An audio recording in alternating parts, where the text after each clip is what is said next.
તો ફ્રેન્ડ્સ, આજે આપણે બજારના પેકેટ જેવી જ ભાખરવડી બનાવીશું. ભાખરવડી બનાવવા માટે આપણે મેંદાનો લોટ 1 કપ લીધેલો છે.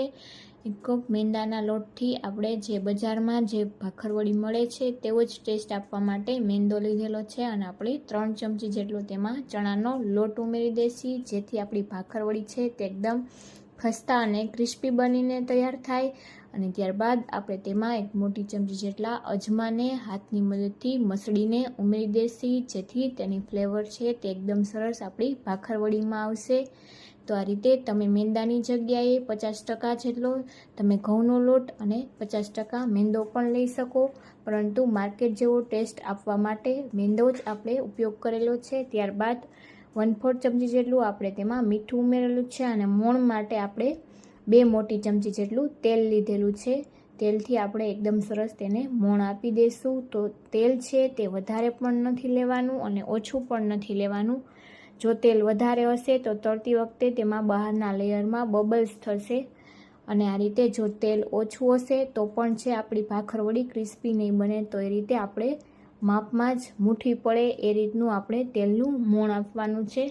તો આ રીતે ભેગું થઈ જાય એ રીતનું આપણે તેમાં મોણ આપીને તૈયાર કરવાનું છે. અને ત્યારબાદ આપણે તેમાં પાણી ઉમેરી અને લોટ બાંધવાનો છે. તો આ રીતનું આપણે મોણ આપીને તૈયાર કરી લીધો છે. હવે આપણે તેમાં થોડું થોડું પાણી ઉમેરતા જશું અને આપણે તેને લોટ બાંધી લેશું.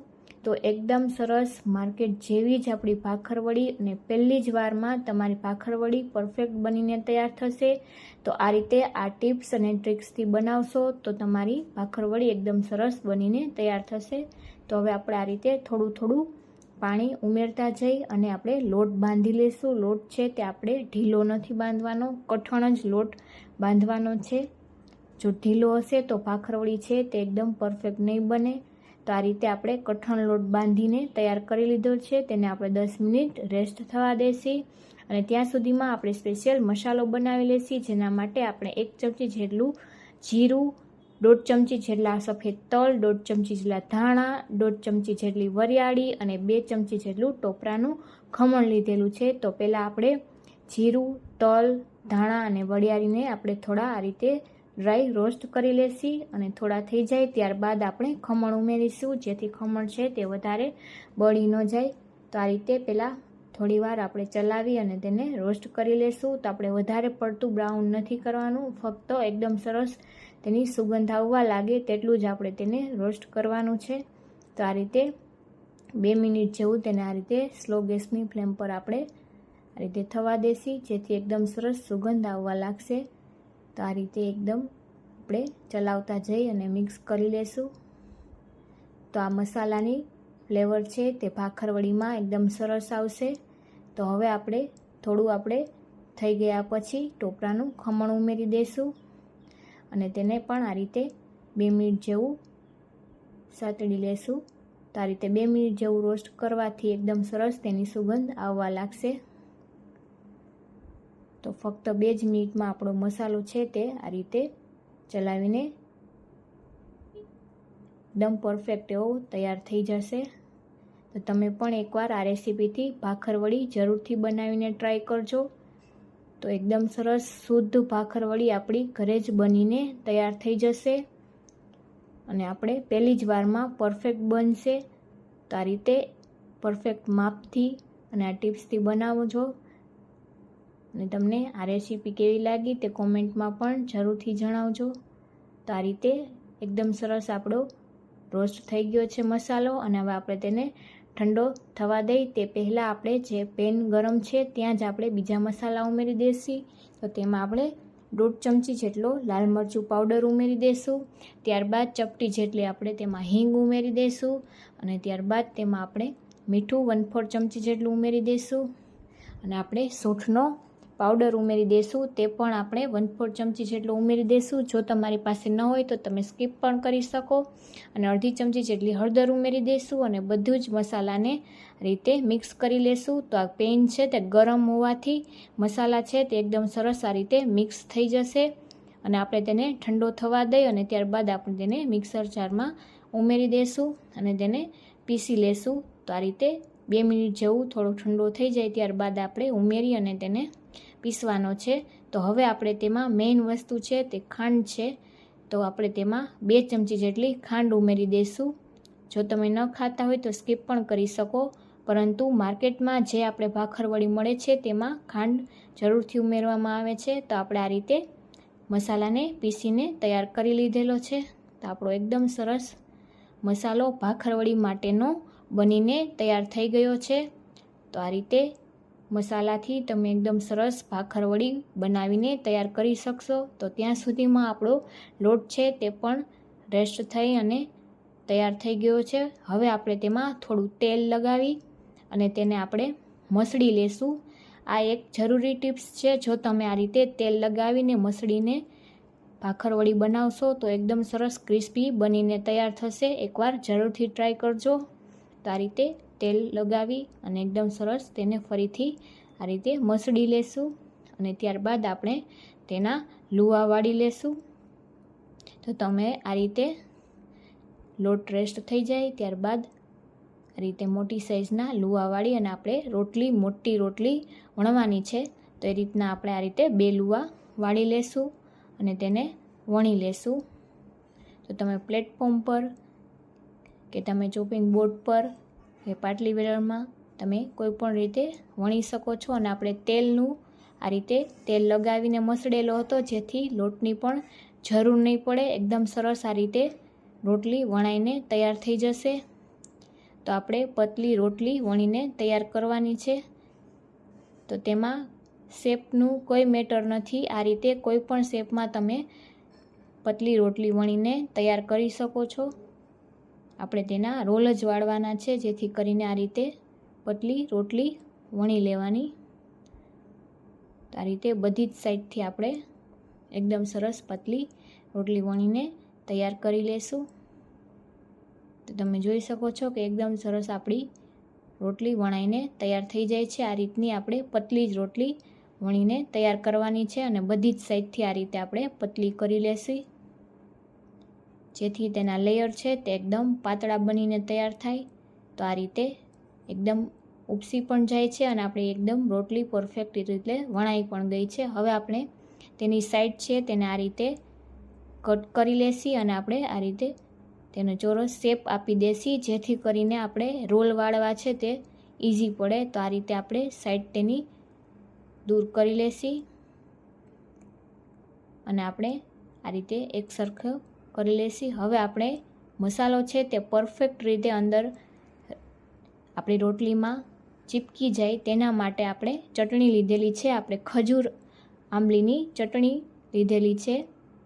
આ ચટણી આપણે તેને લગાવી દેશી અને ત્યારબાદ તેમાં આપણે તૈયાર કરેલો મસાલો લગાવીશું, જેથી કરીને મસાલો છે તે એકદમ સરસ આપણા ભાખરવડીમાં બહાર પણ નહીં નીકળે અને એકદમ સરસ પરફેક્ટ રીતે ભરાઈ જશે. તો આ રીતે પહેલાં બધે જ ફરતે આપણે આ રીતે ચટણી લગાવી દેશું. તો તમે આ રીતે એકવાર બનાવીને ટ્રાય કરજો. અને ઉપરની જે સાઈડ છે તે આપણે કોરી જ રાખીશું. ત્યાં આપણે ચટણીને મસાલો નહીં લગાવીએ, તેને આપણે પેક કરવા માટે ત્યાં કોરી જ રાખીશું. અને હવે આપણે આ રીતે ચટણી લગાવી તૈયાર કરેલો મસાલો છે તેને આ રીતે પાથરી દેશું. એકદમ સરસ બધે જ સરસ પથરાઈ જાય એ રીતે આપણે આ રીતે પાથરવાનો છે. તો એકદમ ઇઝી આપણી ભાખરવડી છે તે બનીને તૈયાર થઈ જાય છે. તો આ રીતે એકદમ સરસ બધે જ આપણે પાથરી દઈશું મસાલાને અને તેની કિનારીને પછી આપણે પાણી લગાવી અને સીલ કરતા જશું. આ રીતે એકદમ સરસ આપણી મસાલાથી ભરપૂર ભાખરવડી બનીને તૈયાર થશે અને એકદમ ઇઝી ઝટપટ ઘરે જ બની જાય છે. હવે આપણે તેમાં થોડું વેલણ ફેરવી દઈશું, જેથી કરીને મસાલો છે તે એકદમ સરસ બેસી જાય. તો આ રીતે થોડું આપણે ઉપરથી વેલણ ફેરવી દેવાનું, જેથી ચટણી સાથે એકદમ સરસ આ મસાલો છે તે ચીપકી જાય. તો હવે આપણે તેનો રોલ વાળી લેશું અને ઉપરની જે કિનારી છે ત્યાં આ રીતે પાણી લગાવી દેશું, જેથી કરીને આપણે તેને એકદમ સરસ ચીપકાવી શકીએ અને આપણે તેલમાં તળતી વખતે ખુલે પણ નહીં. તો આ રીતે કિનારી પર પાણી લગાવી આ રીતે આપણે નખથી તેને આ રીતે ઉપસાવી અને આ રીતે આપણે રોલ વાળવાનો છે. તો એકદમ પતલો અને આપણે ટાઈટ રોલ વાળવાનો છે. તો આ રીતે લેતા જઈ આપણે અને એકદમ સરસ રોલ વાળીને તૈયાર કરી લેશું. તો એકદમ ઇઝીલી આપણો રોલ વળીને તૈયાર પણ થઈ જશે. તમે જોઈ શકો છો. હવે તેની કિનારી છે તેને આ રીતે અંગૂઠાથી આ રીતે એકદમ પતલી કરી લેવાની, આ રીતે, જેથી કરીને એકદમ સરસ ચીપકી જાય. અને ત્યારબાદ આપણે આ રીતે તેને ચીપકાવી દેવાની. ફરીથી થોડો પાણીવાળી આંગળી કરી અને આ રીતે તેને દબાવી દેવાની, જેથી કરીને ખુલ્લી ન જાય. તો આ રીતે પ્રેસ કરતા જવાનું, એટલે એકદમ સરસ ચીપકી જશે લોટ એકદમ. અને હવે આ રીતે થોડું આપણે તેને આમ રોલ વાળી લેવાનો, જેથી કરીને થોડો પાતળો થઈ જાય રોલ આપણો. તો આ રીતે થોડીવાર હાથથી આપણે આ રીતે તેને ફેરવતું જવાનું, જેથી કરીને ચીપકી પણ જાય અને રોલ છે તે એકદમ સરસ પતલો થઈ જાય. અને ત્યારબાદ આપણે તેના ટુકડા કરી લેવાના છે. તો આપણે મીડિયમ સાઇઝના ટુકડા કરી લઈશું. જે આપણે પેકેટમાં મળે છે એ રીતના આપણે ટુકડા કરીને તૈયાર કરી લેશું. તો આ રીતે બધા જ ટુકડા તૈયાર કરી લેશું.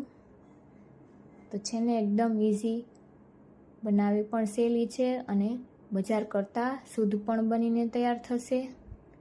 તો એકવાર આ રેસીપી જરૂરથી બનાવીને ટ્રાય કરજો.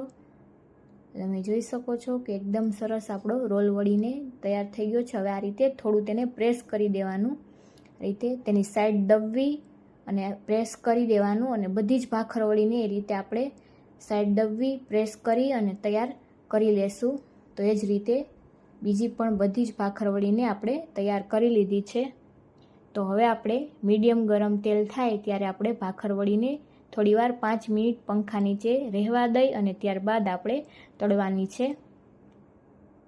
તો આ રીતે 5 મિનિટ આપણે રહેવા દઈ અને મીડિયમ ગરમ તેલમાં ભાખર વળીને જેટલી એકવારમાં સમાય તેટલી ઉમેરી દઈશું. અને તેને આપણે તેની રીતે જ થવા દઈશું. આપણે તેને સાઈડ ચેન્જ નહીં કરીએ. તેને જો આપણે તરત આપણે સાઈડ ચેન્જ કરીશું તો તેમાંથી મસાલો છે તે બહાર આવી જશે અને ભાખરવડી છે તે ખુલી જશે.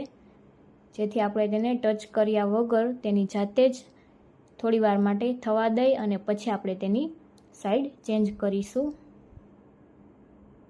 તો આ રીતે થોડીવાર આપણે બધી જ ભાખરવડી ઉમેરી અને થવા દેવાની છે. તમને જો મારી આ રેસીપી ગમી હોય તો મારા વિડીયોને લાઈક કરજો, તમારા ફ્રેન્ડ્સ અને ફેમિલીમાં શેર કરજો. તો આ રીતે થોડીવાર થઈ જાય ત્યારબાદ આપણે તેની આ રીતે સાઈડ ચેન્જ કરી લેવાની છે. અને આ રીતે સ્લો ટુ મીડિયમ ગેસની ફ્લેમ પર જ આપણે તળવાની છે. જો આપણે હાઈ ગેસની ફ્લેમ પર તળીશું તો બહારથી વધારે બ્રાઉન થઈ જશે અને અંદરથી તેના પડ છે તે એકદમ સરસ ક્રિસ્પી નહીં થાય, પોચા રહેશે. તેથી આ રીતે આપણે સ્લો ટુ મીડિયમ ગેસની ફ્લેમ પર જ આપણે તેને તળી લેવાની છે. તો આ રીતે બધી જ ભાખરવડીને આપણે તળી અને તેલની તારી અને લઈ લીધેલી છે. તો તમે જોઈ શકો છો પરફેક્ટ એવી બનીને તૈયાર છે. જો ચેનલમાં નવા હોય, સબસ્ક્રાઈબ ન કરી હોય તો સબસ્ક્રાઈબ કરી લેજો. તો તૈયાર છે આપણી ભાખરવડી. Thank you.